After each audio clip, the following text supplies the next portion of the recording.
Hello everybody, एक बार फिर से आपका स्वागत है आपके अपने यूट्यूब चैनल पर जिसका नाम है सक्सेस हरियाणा। तो जैसे आपको पता है मैंने एक सीरीज शुरू की जिसमें आपको हरियाणा सिविल सर्विस रूल के मैं वीडियो बना रहा हूँ कंटिन्यू। जनरल रूल कंप्लीट हो चुके हैं, उसके बाद मैंने लीव रूल स्टार्ट किया था 2016 का। उसमें मैंने चैप्टर नंबर 5 तक कंप्लीट करवा दिए हैं। इससे पहले की वीडियो अगर आपने नहीं देखी तो देख लेना, उसमें एक एक चीज मैंने बताई है, क्योंकि आपको लीव के बारे में कंप्लीट जानकारी होनी चाहिए कि क्या रूल होते हैं। ऐसा नहीं कि सिर्फ आपको ये पता हो कि यार लीव कितनी मिलती है, नहीं, अरे मिलती कैसे है, क्या कंडीशंस होती हैं, क्या मना कर सकता है क्या नहीं, वो सारी चीजें शर्तें बताई गई है। तो ऊपर आई बटन में देख लेना, नहीं देखिए तो जनरल रूल की वीडियो उनका भी आई बटन में लिंक मिल जाएगा, वो भी देख सकते हो। और अगर आप हरियाणा सरकार के कर्मचारी हो तो चैनल को सब्सक्राइब कर लो, और मेरे टेलीग्राम का लिंक जिसमें 14,000 से ज्यादा कर्मचारी जुड़ चुके हैं, व्हाट्सएप का लिंक जो कर्मचारियों का है, और फेसबुक पेज जो कर्मचारियों का, तीनों का लिंक दे दिया। तीनों पे बिना देरी के जुड़ जाना, आपको वहां पे बहुत ही ज्यादा रूल के जानने का बेनिफिट मिलेगा, और इस चैनल को सब्सक्राइब आप कर ही लोगे। देखो, अगर बात करें इसकी तो रूल नंबर 22 और चैप्टर नंबर 6, अवकाश प्रदान करना। कई बार हम सोचते हैं यार अवकाश हमने लीव दी, मना कर दी, या कई बार ये पता चलता है कि नहीं भाई मेरे पास पावर नहीं है, ये तो आगे जाने दी। इस तरह की जो चीजें होती है वो पता है अवकाश प्रदान कैसे किया जाता है, कौन करता है, किसको किया जाता है, क्या इसके लिए क्राइटेरिया है। देखो, रूल नंबर 22 है अवकाश के लिए आवेदन। आवेदन कौन करेगा? जिसको अवकाश चाहिए, कर्मचारी हो चाहे अधिकारी हो। तो अवकाश के लिए आवेदन है जो वो अपने कार्यालय के अध्यक्ष के माध्यम से करेगा।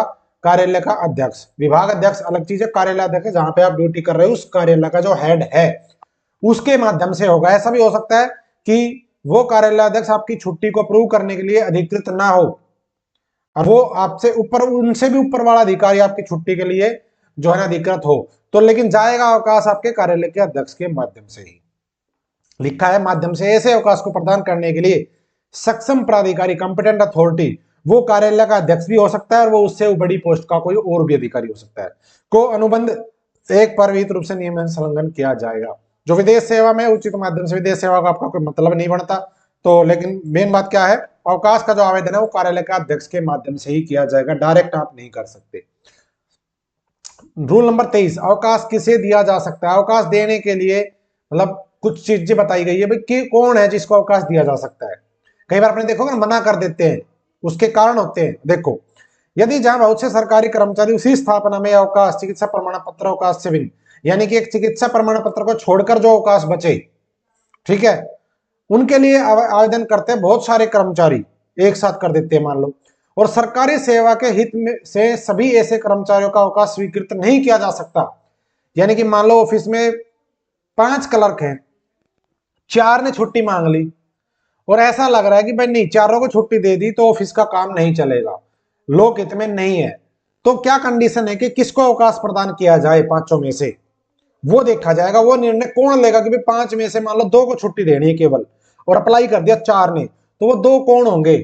वो है इसमें कंडीशन बताई गई क्या, कि वो जो सक्षम अधिकारी है, प्राधिकारी है, कॉम्पिटेंट अथॉरिटी है, वो कुछ चीजें देखेगा नीचे जो बताई गई है, और उसके बाद प्रदान करेगा अवकाश। कैसे?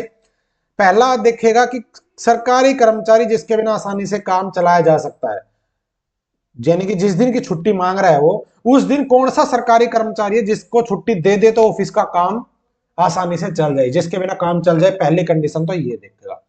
दूसरा, आवेदकों के देय अवकाश की मात्रा, यानी कि जो आवेदक है जो अवकाश मांग रहे हैं, देय अवकाश होता है आपकी जो जुड़ती है छुट्टी वो वाली, उनकी मात्रा क्या है, कितनी मात्रा में उनकी है वो चीज देखेगा।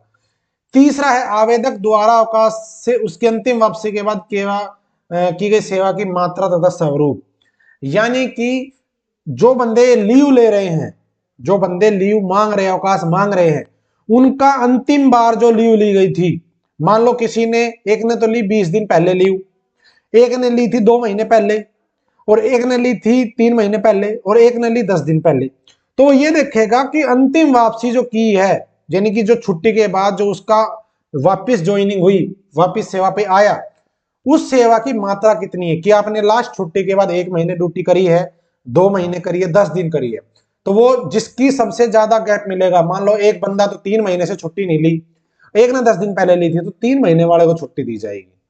क्यों? वो कहेगा भाई आपने अभी 10 दिन पहले ली थी, अब इसको देंगे हम। अगर ऐसा लग रहा है कि सबको छुट्टी नहीं दे सकते उस क्राइटेरिया में, अगर सबको छुट्टी अधिकारी दे देता है तो कोई दिक्कत ही नहीं है, ये वहां पे देखना जहां पे सबको छुट्टी एक साथ नहीं दी जा सकती। अगला तथ्य कि किसी ऐसे आवेदक को पिछले अवकाश के दौरान अनिवार्य रूप से वापस बुलाया गया हो। अगर कोई ऐसा हो कि मान लो किसी ने 10 दिन पहले छुट्टी तो ली थी, लेकिन ली थी उसने 5 दिन की, उसको बीच में ही बुला लिया, पूरी नहीं होने दी छुट्टी, अगर ऐसा कुछ था और वो आया था तो उसको भी छुट्टी के लिए उसको मान सकते हैं, उसको दे सकते हैं। अगला है तथ्य कि किसी ऐसे आवेदक का लोकहित में अवकाश अस्वीकृत कर दिया गया हो। पहले किसी ने अवकाश मांगा हो और उसका लोकहित को देखते हुए पहले भी अवकाश अस्वीकृत कर दिया, भाई नहीं अभी नहीं जाना, और वो फिर मांग रहा है, उसको फिर अस्वीकृत नहीं करना है, अब दे सकते हैं उसको, अगर पहले ऐसा किया गया उसके साथ। तो ये है 5 पॉइंट जिनको देखने के बाद अगर ज्यादा कर्मचारी छुट्टी मांग रहे हैं, सबको देना संभव नहीं है तो इनके ऊपर विचार करना है। अगर सबको देना संभव है, जितने भी कर्मचारी छुट्टी मांग रहे हैं उनको छुट्टी देना संभव है, कोई दिक्कत नहीं है, तो इनके ऊपर कोई विचार नहीं करना है। ध्यान देना, ये विचार तब होगा जब ज्यादा कर्मचारी मांगे और सबको देना संभव ना हो तब। क्लियर? इतना डिटेल मेरे हिसाब से कोई नहीं आपको एक्सप्लेन करता, तो इसीलिए चैनल को सब्सक्राइब कर लो। ये चैनल आपको कर्मचारी रिलेटेड बहुत सारी चीजें प्रोवाइड करवाता है और आगे भी करवाता रहेगा डेली। अगला, मैं इसी तरीके से सारे सर्विस रूल करवाऊंगा कंप्लीट। अवकाश प्रदान करने से पूर्व पात्रता का सत्यापन, मतलब अवकाश जो मांग रहा है कर्मचारी वो पात्र है या नहीं, वो सच बोल रहा है झूठ बोल रहा है, जिस आधार पे वो मांग रहा है उसका सत्यापन कैसे होगा, वो चीज देखो। आपातकाल मांगा गया अवकाश जिसके अस्वीकार होने के परिणामों की जिम्मेवारी सरकारी कर्मचारी की होगी, उसको छोड़कर, ठीक है, यानी कि कोई ऐसा, मतलब कोई ये कह दे कि मेरे तो पिता की डेथ हो गई एकदम से, वो तो भाई ऐसे सिचुएशन में तो कह ही नहीं सकता कोई, लेकिन अगर वो झूठ बोल दे उस चीज को और बाद में वो चीज पकड़ी जाए, ठीक है, तो आपातकाल को छोड़ दीजिए, उनका कोई सत्यापन नहीं हो सकता उस टाइम पे। उनको छोड़कर जिस भी आधार पे, इमरजेंसी को छोड़कर जिस भी आधार पे आप अवकाश मांग रहे हो, तो उस चीज को कार्यालय का अध्यक्ष है वो खुद सत्यापित करेगा कि वो एक्चुअल में उसका ग्राउंड सही है या नहीं है। और अगर कार्यालय का अध्यक्ष खुद ही छुट्टी मांग रहा है, वो स्वामी कार्यालय अध्यक्ष है, वो खुद ही आवेदन मांग रहा है, तो फिर उस चीज का उसका अगला जो उच्च अधिकारी है उससे रिपोर्ट प्राप्त किए बिना अवकाश नहीं मिलेगा। ये चीज इसमें बताई गई है भाई। क्लियर? अगला रूल नंबर 25, निलंबनकारी सरकारी कर्मचारी को अवकाश। अब मान लो किसी को सस्पेंड कर दिया, निलंबित कर दिया, तो अवकाश तो वो भी ले सकता है, बेशक उसको अटैच कर दिया जाए। मान लो किसी को कोई जई था, मान लो अभी जैसे कल मैंने देखा था कि नायब तहसीलदार का एग्जांपल ले लो, एक नायब तहसीलदार को सस्पेंड किया और उसको अटैच कर दिया हेडक्वार्टर में, तो हेडक्वार्टर चंडीगढ़ है, तो ऐसा तो है नहीं वो छुट्टी नहीं लेगा, वो छुट्टी ले सकता है। तो उसकी छुट्टी अगर सस्पेंड है तो छुट्टी कैसे मिलेगी, तो वो चीज है। सरकारी कर्मचारी जो सस्पेंडेड है उसको आकस्मिक अवकाश सहित सहित किसी किस्म का अवकाश प्रदान नहीं किया जा सकता। यानी कि उसको आकस्मिक कौन सा होता है, जो एकदम से मिलता है, ठीक है, आकस्मिक अवकाश जो आप कैजुअल लीव जिसको बोलते हो वो आकस्मिक अवकाश होता है। तो आकस्मिक अवकाश सहित किसी किस्म का अवकाश प्रदान नहीं किया जाएगा। कैसे? सुनो आगे क्या लिखा है। यदि वह मुख्यालय से स्वयं अनुपस्थित रहना चाहता है तो उसे अनुपस्थिति की अवधि के लिए केवल स्टेशन अवकाश के लिए आवेदन करना होगा। मैंने बताया ना आपको कि भाई उसको क्या नाम है, छुट्टी जो चाहिए, तो वो छुट्टी किस तरीके से मिलेगी, तो वो चीज इन्होंने बताई है कि उसको अवकाश नहीं दिया जाएगा, उसको स्टेशन अवकाश दिया जाएगा। मतलब क्योंकि जिस जहां से उसको अटैच किया गया है, जहां पे उसको अटैच कर दिया, भाई यहाँ पे आपको हेडक्वार्टर आपका यहाँ पे अटैच कर रहे हैं, तो जो भी मुख्यालय उसका अटैच किया जाएगा जहां पे, वहां से वो स्टेशन लीव मांगेगा, केवल स्टेशन अवकाश के लिए आवेदन करना होगा। दूसरा उसके बारे में कुछ बताया भी है, टिप्पणी की गई क्या, जो निलंबन है, जो सरकारी कर्मचारी सस्पेंड है, उसको चिकित्सा उपचार में व्यतीत अवधि को निलंबन की अवधि व्यतीत की गई समझी जाएगी।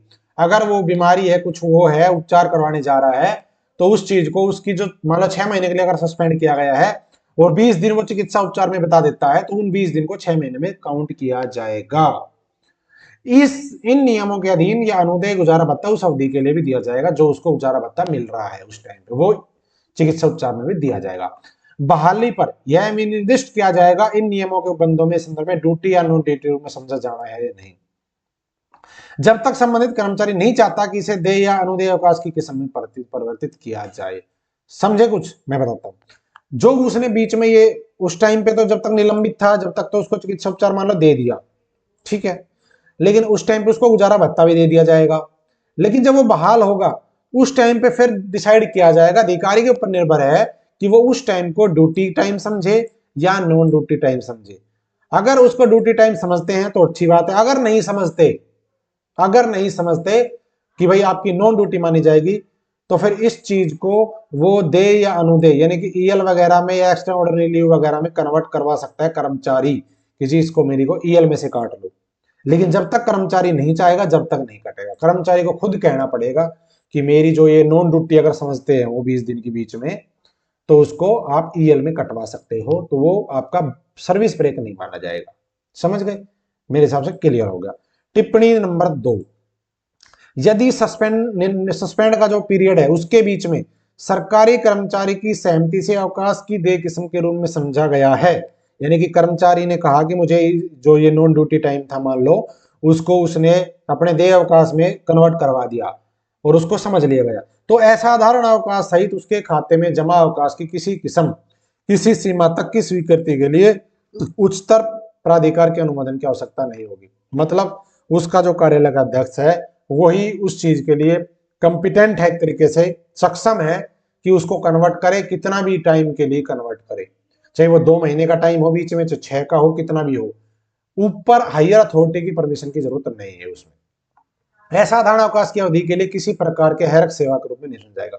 लेकिन अगर वो बंदा ईएल की बजाय उसको एक्स्ट्रा ऑर्डिनरी लीव में कन्वर्ट करवाता है, तो वो जो एक्स्ट्रा ऑर्डिनरी लीव मान लो उसने बीच में जो उसके पास कोई छुट्टी नहीं बच रही थी, तो वो जो नॉन ड्यूटी टाइम है उसको एक्स्ट्रा ऑर्डिनरी लीव में कन्वर्ट करवा दिया और वो 2 महीने की एक्स्ट्रा ऑर्डिनरी लीव में चला गया, तो वो जो एक्स्ट्रा ऑर्डिनरी लीव ली है ना 2 महीने की, वो आपकी जो कंपल वो होती है ना क्वालिफाई सर्विस, जिसको एरक सेवा कहते हैं, मान लो सर्विस मान लो आपने 5 साल पूरे होने में जब 6 महीने थे जब आपको सस्पेंड कर दिया गया, इस 6 महीने में आपने 2 महीने एक्स्ट्रा ऑर्डिनरी लीव के लिए अप्लाई कर दिया, कन्वर्ट करवा लिया, तो 5 साल आपकी जब आप वापिस बहाल होके आओगे तो ये 2 महीने काउंट नहीं किए जाएंगे इन 5 साल में, ये आपके बाहर रहेंगे, आपको 4 साल 10 महीने की सर्विस मिलेगी।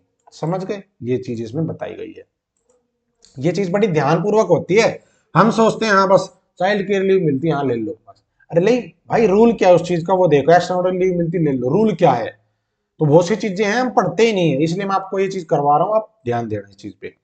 अगला है जी, कतिपय परिस्थितियों में अवकाश प्रदान न किया जाना।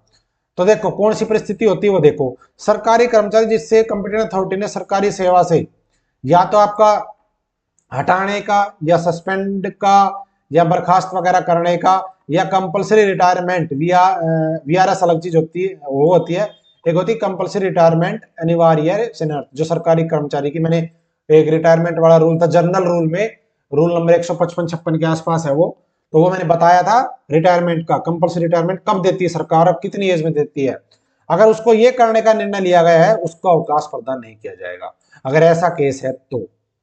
सस्पेंडेड नहीं, ये होता है बर्खास्त करना, हटाना, या फिर आपका क्या बोलते हैं इसको, डिमोशन, डिमोशन वाला ऐसा कुछ बोलते होंगे इसको, डिसमिस होता है, डिसमिस सॉरी, इसका होता है डिसमिस करना। ठीक है, ऐसा केस है तो उसमें कोई अवकाश प्रदान नहीं किया जाएगा।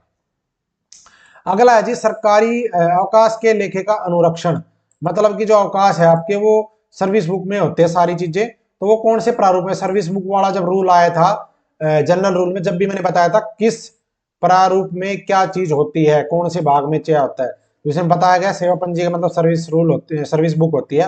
प्रारूप 1 में आपके अर्जित अवकाश लिखे जाते हैं सारे, प्रारूप 2 में हाफ पे लीव लिखी जाती है, प्रारूप 3 में आपकी मैटरनिटी लीव या फिर आपका अडोप्शन लीव या आपकी पैटर्निटी लीव, प्रारूप 4 में चाइल्ड केयर लीव और प्रारूप 5 में आपकी एक्स्ट्रा ऑर्डिनरी लीव या जो भी और अवकाश बच गए वो सारे इसमें आपके आएंगे। तो ये है सर्विस बुक के किस किस प्रारूप में कौन से अवकाश होते हैं। अगला जी, सरकारी कर्मचारी का अवकाश लेखा कार्यालय द्वारा जिसमें वह नियोजित है, यदि वह स्वयं कार्यालय अध्यक्ष है तो उसके अवैध वरिष्ठ द्वारा अनुरक्षित किया जाएगा।